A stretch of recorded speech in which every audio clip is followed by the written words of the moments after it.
Mən bir dənə Orada fotoaparat nə tapsam, danışırsın? fotoqraflıq məndir. Sənin telefonun yaxşı Amma çəkir, sən işləyə bilərsən. Sən də Sən mühasibə də kurs elə verirsən. Nə müəllim bir dəqiqə dayan da müəllim öz danışdığımız özümüz eşitmirik. İş qoruqda burada gözü görmür günə çıxa bilirik. Müəllim üzr istəyirəm, onlar dərsə başlamayasınız, bədənim gəlmədi. Hadi gəldi.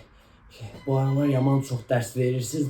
Təmiz başım itirmişəm, amma tapdım. Müəllim biraz yavaş. Xalqımızın ünsiyyət vasitəsi. Müəllim nə yavaş deyil. Müəllim çatdıra bilmirəm. Ay müəllim. Hə, tanıyıram, bircə də gözlə. Müəllim üzr istəyirəm. Uşaqlar 10, 10, 110 kimi maşını idi. Mənimdir brat. Açarı bir dənə verdi onun yerində. Şimdi fesamallar gəlib girə bilmirlər. Sən neysən nə orada? Müəllim dərs başladı. Müəllim mən dünən dərsdən sonra evə getmədim. Qaldım burada. Prof qayıdı. Onsa sabah təzədən gəldim mən gedim. Müəllim mehman sizin yanınızdakı şkafdan 19-unda. Sketum humanum ossa Ah yazda yox. Deməli işte başa düşürəm. Qaqa bunun Azərbaycan dullarınızı yoxdur. Ay oğul kaçebitis. Kökəsə bu.